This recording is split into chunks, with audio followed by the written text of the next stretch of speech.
بسم اللہ الرحمن الرحیم۔ السلام علیکم۔ کبھی کبھی یوں بھی ہوتا ہے کہ کچھ لوگوں کو اچھا سمجھتے ہیں ہم، جبکہ ہماری سوچ کے بالکل برعکس ہوتے ہیں وہ، یعنی ہمیشہ سے ہی یہی ہوتا ہے، ہم کسی کو کچھ سمجھتے ہیں مگر وہ کچھ اور ہوتا ہے۔ جیسے ہم کچھ لوگوں کو اچھا سمجھتے ہیں مگر وہ برے نکلتے ہیں، اور کچھ کو ہم بہت ہی زیادہ نیک سمجھتے ہیں اور بہت ہی زیادہ گناہگار اور عجیب سے نکلتے ہیں، اور کچھ کو ہم اگر بہت برا سمجھتے ہیں اور وہ بہت ہی نیک اور پارسا نکلتے ہیں۔ یہ زمانہ ہی ایسا ہے، اس میں ایک شخص نے چہرے پر کئی نقاب پہنے ہوتے ہیں۔ اس ملن سازی اور دوہرے معیار کی وجہ سے ہم ان کا اصلی چہرہ پہچاننے میں ہمیشہ ہی کوتاہی کر دیتے ہیں، ہمیں ان کا اصل چہرے کا علم نہیں ہو پاتا۔ اس وجہ سے انسان ہمیشہ کسی کو لے کر تذبذب میں ہی مبتلا رہتا ہے۔ ان کے اس دوہرے چہرے رکھنے کی وجہ سے ہمیں بہت سے نقصانات کا سامنا بھی کرنا پڑتا ہے۔ اکثر ہمیں وہ تب ڈستے ہیں جب ہمیں ان پر مکمل یقین اور اعتبار ہوتا ہے۔ اسی اعتبار کی وجہ سے ہمیں ہمیشہ نقصان کا سامنا کرنا پڑتا ہے، کیونکہ ہمیں لگتا ہے کہ وہ ہمارے ساتھ مخلص ہیں، وہ ہمیں کبھی بھی نقصان نہیں پہنچا سکتے۔ جیسے ہم کچھ لوگوں کو اچھا سمجھ کر ان کی دوسروں کے سامنے تعریفیں کرتے ہیں، مگر ان کے سامنے وہ کسی ایسے روپ میں آئے ہوتے ہیں کہ ہم جب ان کا روپ سنتے ہیں تو دنگ رہ جاتے ہیں۔ کیسے انہوں نے ہمارے سامنے اپنا جانے کون سا مگر فرشتہ صفت روپ دھار لیا ہوتا ہے کہ تمام ثبوت ہونے کے باوجود دل ان پر شک نہیں کرنا چاہتا۔ بچپن ہی سے میرے سامنے ایک شخصیت کے کئی روپ آیا کرتے تھے۔ اب تو میں اپنا یہ ہنر ہی کھو چکی تھی کہ کسی کی پہچان کیسے کی جاتی۔ مجھے جو جیسا نظر آیا کرتا تھا تو مجھے لگتا کہ وہ ویسا ہی ہے، مگر نہیں، مجھے شدید غلط فہمی تھی۔ کوئی نظر کچھ اور آتا تھا اور وہ اصل میں ہوتا کچھ اور تھا۔ میں تو اکثر اس بات پر حیران رہ جایا کرتی تھی کہ لوگ اپنے چہرے پر اتنے ماسک کیسے چڑھا لیا کرتے ہیں، اور ان کو یہ یاد کیسے رہتا ہے کہ کون سے ماسک میں کس انسان کے سامنے جانا ہے۔ میری زندگی نے مجھے ہمیشہ اعتبار کی مار ہی دی، کیونکہ میں نے جس کا اعتبار کیا، جس پر یقین کیا، اس نے اپنا وہ روپ دکھایا کہ میرے لیے دوبارہ کسی دوسرے انسان پر اعتبار کرنا مشکل ہی نہیں بلکہ ناممکن ہو گیا تھا۔ میرا نام سدرا ہے اور میں ملتان کے قبائلی علاقے سے تعلق رکھتی ہوں۔ میں بہت چھوٹی سی تھی جب میرے والد کا انتقال ہو گیا۔ میرے ابا کا کاروبار تھا مگر ان کے جاتے ہی وہ ایک دم ٹھپ ہو گیا۔ پہلے ہماری زندگی بہت اچھی تھی، مگر اس حادثے کی وجہ سے ہماری زندگی بہت ہی بدل گئی اور لمحہ لمحہ جیسے جہنم بن گیا۔ ابا کے جانے کے بعد احساس ہوا کہ ہماری ساری خوشیاں ان کے ساتھ ہی جا چکی تھی، کوئی بھی ہمیں قبول کرنے کو تیار نہیں تھا۔ ابا کے ہوتے ہوئے سبھی ہم سے محبت کرتے تھے، ہمارے بغیر ان کا وقت نہیں گزرتا تھا۔ اب جاتے تو ان کے پاس ایک لمحہ بھی ہمارے پاس بیٹھنے کے لیے نہیں ہوتا تھا۔ پہلے ہم جب جاتے تو سارا خاندان ہی پلکیں بچھا لیا کرتا تھا۔ ان کو سمجھ نہیں آتی تھی کہ انہیں کہاں بٹھائیں، کون سی جگہ ہمارے لائق ہے، مگر اب ہم جاتے ہیں تو ان کو جگہ ہی نہیں ملتی اور گھر ایک دم تنگ ہو جا محسوس ہوتا تھا۔ ان کو ایک ذرا سی جگہ بھی نہیں ملا کرتی تھی کہ جہاں ہمیں بٹھا سکیں۔ یہ وہ پہلے روپ تھے اور ماسک تھے جو مجھے سمجھ آیا تھا کہ لوگ چہروں پر چڑھا کر رکھتے ہیں۔ کسی کو اس بات تک کا احساس نہیں تھا کہ ابا نے ان سب سے کتنی محبت کی تھی، ان کا کتنا خیال رکھا تھا، بلکہ ان کو علم تھا کہ اب ہم ان کو کچھ بھی نہیں دے سکتے، وہ ہمارے ساتھ جیسا مرضی برتاؤ کر سکتے ہیں۔ لوگ بولتے بھی وہاں نرم ہیں جہاں کسی کے پاس نوٹ ہوں۔ یہ نوٹ ہمیں کسی کا بھی غلام بنانے پر مجبور کر سکتے ہیں۔ ابا کا کاروبار بہت ہی مندہ چل رہا تھا اور یہ گھر بھی گروی رکھ دیا گیا تھا۔ ان کی وفات کے بعد جانے کتنے ہی قرض لینے والے آ گئے تھے، اور دیکھتے ہی دیکھتے تمام جمع پونجی یوں ہی خرچ ہو گئی اور ہم خالی ہاتھ رہ گئے۔ کوئی بھی رشتہ دار ہمارا ہاتھ تھامنا تو دور کی بات، ہمیں اپنا رشتہ دار ماننے تک کے لیے تیار نہیں تھا۔ یہ روپ دیکھ کر مجھے بہت دکھ ہوتا تھا اور اماں بھی کافی غمزدہ نظر آ رہی تھی۔ گھر والوں نے ہمیں بس چند ماہ کی مہلت دی تھی اور ہم لوگ ان کی شرائط اور ضوابط کو پورا نہ کر سکے، انہوں نے اس گھر پر قبضہ کر لیا اور ہم کچھ بھی نہ کر سکے۔ مجھے اچھی طرح یاد ہے کہ اس دن اماں بہت روئی تھی، کیونکہ انہوں نے یہ گھر بہت ہی ارمانوں اور آرزوؤں سے بنایا تھا۔ اس میں ان کا بہت ہی خوبصورت وقت گزرا تھا۔ بابا کی انگنت یادوں کے سنگ اس گھر کو چھوڑنا بالکل بھی آسان نہیں تھا، مگر اس کے سوائے ہمارے پاس کوئی دوسری گنجائش بھی تو نہیں تھی۔ اماں نے مجھے سینے سے لگا کے جیسے خود کو سمجھایا اور تسلی دی۔ اگر سب کچھ چھن گیا تھا تو ان کے پاس کم از کم اولاد جیسی نعمت تو تھی، جو بہت بڑی دولت تھی۔ اب وہاں کچھ نہیں بچا تھا تو اماں کو ایک اور مشکل فیصلہ کرنا ہی پڑا۔ پہلے انہوں نے سوچا کہ وہ کسی کرائے کے گھر میں تنہا رہ لیں گے، مگر جلد ہی انہیں اس بات کا احساس ہوا کہ تنہا رہنا انتہائی مشکل ہے، کیونکہ میں بہت چھوٹی تھی اور ان کو کسی مضبوط سہارے کی ضرورت تھی، جبکہ میری وجہ سے بس کمزور پڑ سکتی تھی اور میرے ساتھ وہ نہ نوکری کر سکتی تھی اور نہ ہی میں گھر پر اکیلی رہ سکتی تھی۔ اماں کے لیے اب میرے ساتھ تنہا کرائے کے گھر میں رہنا بہت مشکل تھا، تو مجھے لے کر اپنے میکے یعنی میرے ننیال چلی گئی۔ یہ فیصلہ انہوں نے دل پر پتھر رکھ کر کیا تھا۔ وہاں میرے دو ماموں اپنے اہل و عیال کے ساتھ رہتے تھے۔ ان کی پہلے تو میری ماں یعنی اپنی بہن میں جان بسا کرتی تھی، لیکن جب اماں بیوہ ہو کر ان کے گھر گئیں تو ان کے لیے ہم دونوں ماں بیٹی کو ایک وقت کا کھانا دینا بھی محال ہو گیا تھا۔ ان کا ہاتھ ایک دم تنگ پڑ گیا اور ہمیں اس گھر میں رکھنا اس سے بھی زیادہ مشکل ہو گیا تھا۔ زندگی کا یہ روپ بھی ہم سے برداشت نہیں ہو رہا تھا کہ پہلے تو اتنی مہربانیاں تھیں، ہمیشہ ہمیں ٹھنڈی چھاؤں میں رکھا، اور اب جیسے تپتی دھوپ میں بسر و سامان کھڑے تھے جہاں کوئی بھی اپنا نہیں تھا۔ وہ کہتے ہیں نا کہ اپنوں کا روپ بھی مشکل وقت میں ہی سامنے آتا ہے۔ جب آپ پر اچھا وقت چل رہا ہو تو سبھی آپ کے ساتھ دوست ہوتے ہیں، لیکن جب آپ پر برا وقت آتا ہے تو سب دوست بھی نظریں چرا جایا کرتے ہیں۔ غرض یہ کہ اگر آپ کا اچھا وقت چل رہا ہو تو آپ کے بہت سے رشتہ دار اور اپنے ہوتے ہیں، لیکن آپ پر جیسے ہی برا وقت آتا ہے تو سارے رشتہ دار اور دوست ایسے غائب ہو جاتے ہیں جیسے گدھے کے سر سے سینگ۔ ایسا ہی اماں کے ساتھ ہوا۔ ماموں اور ممانیاں جو کہ پہلے اماں پر جان چھڑکتی تھیں، لیکن اب ان کو ایک لمحہ برداشت کرنا بھی ان کے لیے ناممکن ہو چکا تھا۔ ان کے اندر اتنا زہر بھرا ہوا تھا اور ایک دم ہی سامنے آ گیا تھا، جس کی کڑواہٹ ہماری زندگی میں گھلنے لگی تھی۔ وہ جب مجھے اور اماں کو کچھ کھانے کو دے دیا کرتی تو مہنگائی کا رونا روتی اور سو طرح کی باتیں کیا کرتی۔ یہاں تو اپنا پیٹ پالنا مشکل ہو رہا ہے تو اب غیروں کو بھی ہم پالیں گے تو ہمارے لیے تو ایک وقت کا کھانا بھی مشکل ہو جائے گا۔ میرا باپ جو کہ کاروباری انسان تھا، جب تک وہ زندہ رہا تو بہت ہی زیادہ منافع آتا تھا، اور اماں جب ہی میکے آتی تو چیزوں سے لدی بھدی آتی، نت نئے کپڑے، جوتے، پھل اور بچوں کے لیے کپڑے اور کھلونے لانا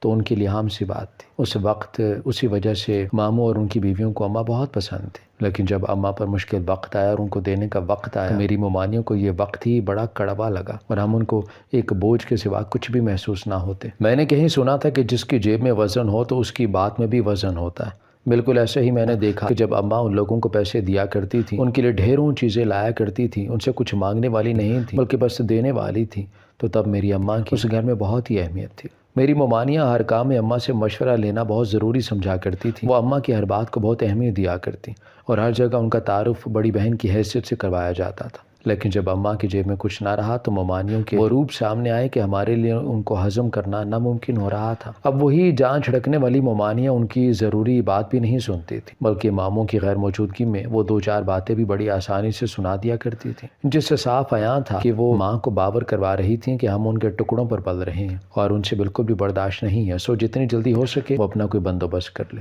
ممانیوں کے رویے سے چند مہینے وہاں پر نکالنا محال ہو چکا تھا، جبکہ ساری عمر وہاں نکالنا تو واقعی ناممکن تھا۔ ان کا یہ روپ اور رویہ دیکھ کر اماں کا دل چھلنی ہو رہا تھا اور وہ دن بدن زندگی سے مایوس ہوتی جا رہی تھی۔ ان کے جینے کو دل نہیں کرتا تھا، لیکن جب وہ میری جانب دیکھتی تو اس کو تھوڑی سی ہمت کرنا پڑتی، کیونکہ اسے علم تھا کہ اگر اسے کچھ ہو گیا تو میں ممانیوں کے رحم و کرم پر رہ جاؤں گی، جس کا واضح مطلب تھا کہ میری ساری زندگی برباد ہو جاتی، کیونکہ وہ لوگ مجھے ایک نوکرانی سے زیادہ تو بالکل بھی اہمیت نہ دیتی، بلکہ شاید وہ مجھے کسی یتیم خانے میں چھوڑ کر آتی، مگر کبھی کبھی اپنے ساتھ اس گھر میں ترس کھا کر بھی نہ رکھتی۔ اماں چونکہ پڑھی لکھی تھیں سو انہوں نے بھائیوں کا بوجھ بانٹنے کے بارے میں سوچا۔ ماموں لوگوں نے تکلفاً ان کو نوکری کرنے سے روکا تھا، مگر اماں ممانیوں کی روز روز کی چخ چخ اور تانوں سے عاجز آ چکی تھی۔ وہ ایسی تنگ دستی والی زندگی کی عادی نہیں تھی۔ اتنے تانے سن کر چند نوالے روٹی کے ملنا، سو اماں نے تنگ آ کر کسی اسکول میں نوکری کر لی۔ تنخواہ اتنی زیادہ تو نہیں تھی کہ میں اور اماں پھر سے وہی جو پہلے عیش و عشرت کی زندگی گزار رہی تھیں دوبارہ سے وہی گزارنے لگ جاتی، مگر اتنی تنخواہ ضرور تھی کہ ہماری ضروریات ماموں لوگوں سے مدد مانگے بغیر اچھے سے پوری ہونے لگی تھی۔ اماں مجھے نوکری جانے سے پہلے گھر ہی ممانیوں کے پاس چھوڑ جایا کرتی تھیں، تو میں سارا دن مامیوں کے ہی رحم و کرم پر ہوتی تھی۔ یہ ایک اور اتنا بھیانک چہرہ میرے سامنے مامی کا ہی آیا، جو اماں کے سامنے تو میرے ساتھ اچھی رہی، لیکن ان کے جاتے ہی وہ میرے ساتھ ایسے پیش آتی جیسے میں ان کی زرخرید غلام ہوں۔ ممانی کو مجھ پر ذرا ترس نہیں آتا تھا اور نہ ہی ان کے دل میں کوئی خوف خدا تھا۔ میری شخصیت برباد ہو کر رہ جاتی اگر میں ہمیشہ ان کے گھر میں ہی رہتی۔ وہ اپنے بچوں کے ساتھ تو بہت اچھا رویہ رکھتی، لیکن میرے ساتھ اس کا بس نہیں چلتا تھا کہ وہ مجھے کچھ کھلا کر یا پلا کر مار ہی دے اور یہ قصہ بھی جیسے تیسے تمام ہو جائے۔ اسے اس بات کا بھی احساس نہیں تھا کہ میری اماں ان کے بچوں کے ساتھ اتنا اچھا رویہ رکھتی تھی اور آتے جاتے بھی ان کے لیے کوئی نہ کوئی چیز لے کر آیا کرتی۔ ان کے برے رویے اور اس بھیانک روپ کے باوجود میری اماں کا رویہ ان کے ساتھ برا نہیں ہوا تھا، بلکہ وہ تو ان کا احسان مانتی تھی کہ انہوں نے اسے اور اس کی بیٹی کو اس گھر میں پناہ دی ہوئی تھی۔ اماں کو نوکری کرتے ہوئے ابھی چند ماہ ہی ہوئے تھے کہ ماموں کے ریفرنس سے اماں کے لیے کوئی رشتہ آ گیا اور ماموں نے ماں کو اس کی شادی کے لیے بہت زور دیا۔ ان کا اپنی بیویوں پر بس نہیں چلتا تھا، ورنہ ان کو اچھی طرح علم تھا کہ ہمارے ساتھ ان کی بیویوں کا رویہ کیسا تھا۔ انہوں نے کافی دلائل پیش کرتے ہوئے کہا کہ تمہاری بچی کو ایک باپ کی بھی ضرورت ہے اور تم ساری زندگی اتنا نہیں کما سکتی کہ کل اس کی شادی بھی کرنی ہے، اپنے اسکول سے آنے والی تنخواہ سے کر سکو تم۔ تم نے اس کو پڑھانا ہے، لکھانا ہے، اور پھر اس کی 100 طرح کی ضروریات ہیں جو تم اکیلی پوری نہیں کر سکتی۔ بہت سی جگہوں پر تمہیں آنا اور جانا پڑے گا، اس کے لیے تمہیں ایک مضبوط صاحبان کی ضرورت ہے، اور تم جانتی ہو کہ میں مجبور ہوں، میں تمہاری بیٹی اور تمہارے لیے کچھ بھی نہیں کر سکتا۔ میں فیاض کو کافی وقت سے جانتا ہوں، وہ ایک بہت اچھا اور سخی انسان ہے۔ وہ تمہاری بیٹی کو اپنی بیٹی بنا کے رکھے گا۔ اس کی بیوی کا انتقال ہو چکا ہے اور اس کی اپنی بھی بیٹیاں ہیں، اسی لیے اس کو کسی ایسی عورت کی ضرورت ہے جس کے اندر ممتا ہو اور اس کی بیٹیوں کو بھی اتنا ہی پیار دے سکے جتنا ایک سگی ماں دے سکتی ہے، اور وہ ان کی تربیت بھی اسی پیمانے پر کرے۔ ماموں نے بالآخر بہت سے دلائل دے کر اماں کو قائل کر ہی لیا۔ یوں اماں کے چند ماہ بعد فیاض کے ساتھ شادی ہو گئی۔ فیاض واقعی ماموں کی سوچ کے مطابق ہی اچھے انسان تھے۔ اس کی 2 بیٹیاں تھیں اور اماں نے سینے سے لگا لی اور ان کو ماں کا پیار دینے کا وعدہ کیا، اور اسی طرح ابا یعنی فیاض میں ہم کو اس بات کی یقین دہانی دلائی کہ وہ میرے لیے باپ کی طرح ایک مضبوط شجر بن کر دکھائیں گے، مجھے کبھی کبھی باپ کی کمی محسوس نہیں ہونے دے گے۔ یوں دونوں نے اپنی ساری خواہشات کو پس پشت ڈال کر ہم دونوں کے لیے ماں اور باپ بننے کا فیصلہ کر لیا۔ میری زندگی ایک دم سے پھر سے بدل گئی۔ میرے لیے یہ زندگی جنت سے کم نہیں تھی، کیونکہ پہلے میں ذرا سی چیزوں کے لیے ترسا کرتی تھی، مگر اب جیسے زندگی آسائشوں سے بھرنے گئی تھی، بغیر مانگے مجھے ہر چیز مل رہی تھی۔ ابا نے میرا داخلہ بھی کروا دیا تھا، مگر وہ بشرا اور سارا والا اسکول نہیں تھا۔ اماں یہی چاہتی تھی کہ میرا داخلہ ان کے ساتھ اسی اسکول میں ہو، مگر ابا نے کہہ دیا کہ وہاں پر داخلے اب بند ہو چکے ہیں، اور اگر ہم اس کا داخلہ ابھی نہیں کرواتے تو پھر ہمیں بہت انتظار کرنا پڑے گا اور اس کا سال ضائع ہو جائے گا، اور ابھی یہ بھی کنفرم نہیں کہ وہ داخلہ دیتے بھی ہیں یا نہیں، کیونکہ ان کی مخصوص نشستیں ہوتی تھی اور وہاں پر ہر ایک کو داخلہ نہیں مل سکتا تھا۔ اماں مطمئن تو نہیں ہوئی تھی، مگر وہ یہ بھی نہیں چاہتی تھی کہ میرا سال ضائع ہو، اماں کو بھی ان کی بات سے اتفاق کرنا پڑا۔ یوں ہم لوگ الگ الگ اسکول جانے لگے۔ اماں گھر کا نظام سنبھالتی تھی جبکہ ابا باہر کا۔ ہماری تعلیم کی ساری ذمہ داری ابا نے ہی اٹھائی تھی، اور اماں کو اس سے متعلق تقریباً بے خبر ہی رکھا گیا تھا۔ ویسے بھی اماں کام کر کے آخر میں تھک کر اتنی نڈھال ہو جاتی تھی کہ اسے وقت نہیں ملتا تھا کہ وہ ہماری تعلیمی سرگرمیوں پر نظر رکھ سکے، یہ سب ابا کے ذمہ ہی تھا۔ میں نے یہ ایک بات محسوس کرنا شروع کی۔ پہلے تو مجھے اس پر یقین نہیں آیا تھا اور اپنی غلط فہمی ہی سمجھی، مگر یہ غلط فہمی نہیں تھی۔ ابا واقعی ہم میں فرق کرنے لگ گئے تھے۔ ابا مجھے قبول تو کر چکے تھے، مگر انہوں نے مجھے قبول نہیں کیا تھا۔ اماں کی موجودگی میں ابا کا رویہ تو میرے ساتھ اچھا ہی رہا کرتا تھا، بلکہ ایسے ہی جیسے میری سوتیلی بہنوں کے ساتھ ہوتا تھا، مگر ان کے جاتے ہی ابا میرے لیے دجال بن جاتے۔ وہ مجھے اور میری بہنوں کو ایک دوسرے سے بدگمان کر چکے تھے۔ مجھے سمجھ نہیں آ رہی تھی کہ ابا آخر مجھ سے ہر بدلہ کس چیز کا لے رہے ہیں۔ میں تو ان کے لیے ہمیشہ اچھا ہی کرنے کا سوچتی تھی، اور اماں کی طرف سے بھی کوئی ایسی کمی پیشی نہیں ہوئی تھی کہ وہ مجھے ان سب سے بدگمان کرنے لگے۔ پہلے تو مجھے یہ ہمیشہ سے اپنی غلط فہمی ہی معلوم ہوئی، لیکن جب ابا کی یہ موازنہ اور فرق کرنے والی عادت بڑھنے لگی تو مجھے اس بات کا احساس ہو گیا کہ اب میں ابا پر بھی بوجھ بننے لگی۔ اس بات کو تسلیم کرنا میرے لیے کافی مشکل تھا، مگر اس کے سوا کوئی چارہ بھی تو نہیں تھا۔ ابا مجھے اسکول جاتے وقت 1 روپیہ نہیں دیا کرتے تھے، مگر اماں سے وہ یہ کہتے کہ انہوں نے مجھے 1000 روپے خرچ کرنے کے لیے دے دیے، اور اماں بھی ان پر اندھا اعتماد کیا کرتی۔ ایک دن میں نے ہمت کر کے اماں سے کہہ دیا کہ ابا جی جھوٹ بولتے ہیں، بلکہ وہ تو مجھے 1 روپیہ بھی نہیں دیتے۔ لیکن میری اماں نے مجھ پر یقین کرنے کے بجائے الٹا مجھے ڈانٹا کہ میں اتنے اچھے شخص سے خامخواہ بدگمانیاں پال کر بیٹھی ہوں۔ میرا بس نہیں چاہ رہا تھا کہ میں کسی طرح ابا کا یہ چہرہ اماں کو دکھا دوں، لیکن اب ابا بھی بہت ماہر تھے۔ وہ کبھی بھی کوئی بات اپنے اوپر آنے ہی نہیں دیا کرتے تھے۔ وہ انتہائی ماہر تھے۔ میرے ہر ثبوت کو وہ جانے کیسے اماں کے سامنے سے مٹا دیا کرتے۔ اماں مجھے ڈانٹا کرتی اور مجھے دکھ ہوتا تھا کہ وہ مجھ پر یقین کرنے کے بجائے اس پر یقین کر رہی ہیں جو جھوٹ ہی نہیں بول رہا بلکہ اماں کو دھوکہ بھی دے رہا ہے۔ میری سوتیلی بہنوں کو اس نے جانے کیا پٹی پڑھائی کہ وہ لوگ بھی مجھ سے بات تک نہیں کرتے تھے۔ اس نے ان کو مجھ سے شدید بدگمان کر دیا تھا۔ اماں نے ایک دن مجھے یہ بات بلانے کے لیے بلایا تو وہ اماں سے چڑھا کر یہ کہنے لگیں کہ پاگل ہو، کیوں مارتی ہو میری بیٹی کو؟ کوئی بات نہیں بچی، اس کو یوں تو نہیں سمجھاتے، بلکہ بچے پیار کی زبان سمجھتے ہیں۔ ایسا کر کے تم اسے خود سے بدگمان کر رہی ہو۔ میری بیٹی جب سمجھدار ہوگی تو اسے اپنے پرائے کی پہچان ہو جائے گی۔ مجھے ممانعوں سے شدید نفرت تھی، لیکن اب مجھے احساس ہوا کہ کم از کم وہ ابا کی طرح اتنی منافق تو نہیں تھی۔ وہ ماں کے سامنے بھی ویسا ہی رویہ رکھتی تھیں جیسے وہ اماں کے بعد رکھا کرتی تھی، جبکہ ابا اماں کی نظروں میں اپنا تاثر اچھا رکھنے کے لیے اس کے سامنے میرے بہت اچھے سے رہتے، مگر ان کی غیر موجودگی میں وہ ظالم و جابر شخص بن جایا کرتا۔ نہ وہ مجھے کھانے کے لیے کچھ دیتا اور نہ ہی پینے کو۔ عورتوں کی طرح وہ مجھے تانے مارتا اور میرے لیے نوالہ حلق سے اتارنا ہی مشکل ہو جاتا۔ کبھی کبھی میرا شدت سے دل چاہتا کہ میں خودکشی کر لوں اور اس زندگی سے جان چھڑوا لوں، مگر میں ایسا نہیں کر سکتی کیونکہ مجھے اللہ سے امید تھی کہ ایک دن وہ سب کچھ ٹھیک کر دے گا۔ وقت پر لگا کر اڑ رہا تھا۔ میں پھر سے محرومیوں والی زندگی گزارنے لگی تھی، مگر اس میں میرا سب سے بڑا اور ناقابل تلافی نقصان یہ ہوا تھا کہ میری ماں مجھ سے چھن گئی تھی۔ وہ بس اب فیاض کی بیوی اور ان کی بیٹیوں کی ماں بن کر رہ گئی تھی۔ اس کی زندگی میں کہیں پر بھی میں نہیں رہ گئی تھی۔ اماں کی زندگی کا پہیہ بس فیاض اور اس کی بیٹیوں کے گرد گھومنے لگا۔ کبھی کبھی میرا شدت سے دل چاہتا کہ ہم واپس سے وہیں بغیر آسائشوں اور محرومیوں والی زندگی گزار لیں، مگر کم از کم وہاں میرے پاس میری ماں تو ہو۔ یہ بھیک میں ملی آسائشیں مجھے نہیں چاہیے تھی، بلکہ مجھے میری ماں چاہیے تھی، جس کے ساتھ میں اپنے دکھ سکھ بانٹ سکے اور پھر یقین کر سکے۔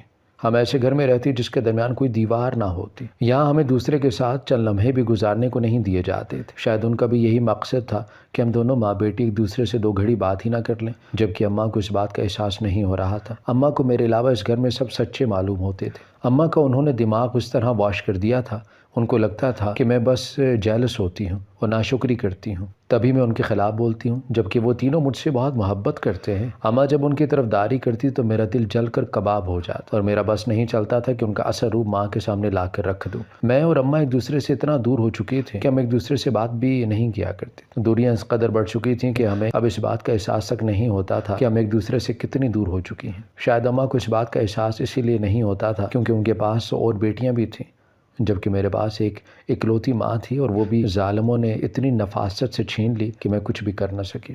میں اکثر اکیلی بیٹھ کر گھنٹوں رویا کرتی اور دعا کیا کرتی تھی، یا تو میں مر جاؤں یا میری اس گھر سے جان چھوٹ جائے۔ میری دلچسپیاں پڑھائی سے بالکل ختم ہو چکی تھی۔ اماں چاہتی تھی کہ میں پڑھ لکھ کر کچھ بن جاؤں، جبکہ میرا دل اتنا اچاٹ ہو چکا تھا کہ مجھے شعور، آگاہی اور تعلیم سے نفرت ہو چکی تھی۔ معجزہ تو اب نہیں چلتا تھا کہ میں کتابوں کو آگ لگا دوں اور اس کے بعد اس گھر کو بھی آگ میں جھونک دوں۔ اماں نے بہت کوشش کی کہ میں کسی طرح پڑھ لوں، جبکہ میرا دل اس قدر بدگمان ہو چکا تھا کہ میں ان کی ہر بات کے مخالف چلی جاتی اور جان بوجھ کر ایسی حرکتیں کرتی جس سے ان کو دکھ اور تکلیف ہوتی، گو کہ یہ خود اذیتی تھی، مگر اس کے سوا بھی کوئی چارہ بھی تو نہیں تھا۔ ان دنوں میرے لیے ایک رشتہ آیا تو اماں نے مجھے دھمکی دی کہ اگر پڑھائی شروع نہ کی تو وہ میری وہاں شادی کر دیں گے۔ میرے لیے تو یہ رشتہ جیسے آزادی کا پروانہ تھا، سو میں نے کہہ دیا کہ بے شک کر دیں، مگر میں نہیں پڑھوں گی۔ اماں بھی مجھ سے تنگ آ چکی تھیں، سو انہوں نے میری شادی کر دی۔ اماں کے اس فیصلے سے مجھے تکلیف تو بہت ہوئی تھی، مگر میں نے بھی دل پر پتھر باندھ لیا اور خود سے وعدہ کیا کہ اب ایک بار اس گھر سے رخصت ہو گئی تو دوبارہ لوٹ کر کبھی نہیں آؤں گی۔ اس کے بعد چند ہی ماہ میں میری شادی ہوگی۔ سسرال کا کوئی جھنجھٹ نہیں تھا، کیونکہ شادی کے بعد میرے شوہر کی نوکری لاہور میں تھی تو وہ مجھے وہاں سے ساتھ لے آیا۔ کسی کو بھی اس پر کوئی اعتراض نہیں تھا۔ جو محبت مجھے ماں سے نہ مل سکی وہ مجھے سسرال کے ایک ایک فرد سے مل گئی تھی، کیونکہ وہ سب لوگ مجھ سے مخلص تھے اور میری پرواہ کیا کرتے۔ سو میں جب لاہور سے جاتی ان کے لیے ڈھیروں تحائف لے کر جایا کرتی۔ اماں سے کبھی کبھار ملنے چلی جایا کرتی۔ میرے بہنیں بھی اب بدل گئی تھی، مجھے دیکھ کر خوش ہوتی، مگر میرا دل اب ان کے لیے پتھر کا ہو چکا تھا۔ سو میں ذرا دیر تکلف نبھا کر شوہر کے ساتھ ہی واپس آ جایا کرتی تھی۔ وہاں ہمارا اپنا گھر نہیں تھا، بلکہ کرائے کے گھر میں ہی رہا کرتے تھے، مگر کم از کم سکون کی زندگی تو تھی۔ مکان مالک 40 سال کی تھی اور اس کا شوہر 20 سال کا تھا، لیکن جب اس کا شوہر گھر سے باہر جاتا تو چہرے پر رومال رکھ لیتا اور مکان مالکن کے چہرے پر پیلے نشان ہوتے اور وہ میرے دیکھتے ہی گھبرا جاتی۔ محلے میں سب کہتے تھے کہ مکان مالک سے دور رہو، لیکن مجھے بڑا تجسس تھا۔ جب ہی ایک دن مکان مالک کے گھر چلی گئی، وہ چارپائی پر بیٹھی تھی، میرے آتے ہی ہاتھ میں پکڑی چیزیں تکیے کے نیچے چھپا دی۔ مجھے اس کا گھبرانا عجیب لگا۔ جب میں نے اسے جان بوجھ کر پانی مانگا، وہ بار بار تکیے کو دیکھنے لگی، پھر مجبوراً کچن میں چلی گئی۔ میں موقع کا فائدہ اٹھا کے جو ہی تکیہ ہٹایا تو پیروں تلے سے زمین نکل گئی، کیونکہ وہ سونے کی اینٹ تھی۔ ان کے بوسیدہ گھر میں یہ اینٹ ہونا عام بات نہیں تھی۔ وہ تو انتہائی خستہ حال زندگی گزار رہے تھے۔ تو یہ اینٹ؟ میں نے مکان مالکن سے پوچھا اور دھمکی بھی دی، اگر سچ نہ بتایا تو میں پولیس کو بتا دوں گی۔ تو وہ ڈر گئی تھی اور مجھے بتانے لگی کہ غیر قانونی طور پر سونا اسمگل کرتی تھی، اور یہ گھر بھی اس کا نہیں تھا، بلکہ جو لڑکا آتا تھا اسی کا تھا۔ وہ ان کے گھر کی ملازمہ تھی تو ان کے رحم و کرم پر تھی، وہ ان سے جان نہیں چھڑوا سکتی تھی کیونکہ اس کی بیٹی ان کے قبضے میں تھی۔ میں یہ سن کر ان کے صدمے میں چلی گئی۔ وہ سچ کہہ رہی تھی اور میں اسی وقت گھر آئی اور اپنے شوہر کو سب بتا سن کے بڑن ہوا اور پڑوسن کے گھر گیا اور اسے ساری معلومات لی، اس کا وعدہ کیا۔ اس نے بعد میں وہ تھانے میں گیا اور ان سب کو بتایا۔ اس عورت نے بیان دیا اور وہ سارا گینگ پکڑا گیا۔ یوں ذرا سی ہمت کی وجہ سے سب کچھ ٹھیک ہو گیا اور مجھے اس بات کی بہت خوشی ہوئی کہ اس کی بیٹی بھی مل گئی۔ اس دن اچھا یہ بھی ہوا کہ اماں مجھ سے ملنے آئیں اور ساتھ ابا اور بہنیں بھی تھیں۔ میں نے کھلے دل سے ان کو معاف کر دیا، ان کے دم سے ہی تو میرا میکا تھا۔ یوں زندگی اتنے درد سہنے کے بعد سہل ہو گئی تھی۔ ہماری ویڈیو اگر آپ کو پسند آئی ہے تو ضرور لائک کیجیے، اپنی رائے دینا چاہیں تو کمنٹس کیجیے، اچھی لگے تو شیئر کیجیے۔ اس کے ساتھ ساتھ اگر آپ نے ہمارا چینل سبسکرائب نہیں کیا تو ضرور کیجیے اور بیل آئیکن پر لازمی کلک کیجیے تاکہ ہماری ہر آنے والی ویڈیو آپ تک بر وقت پہنچ سکے۔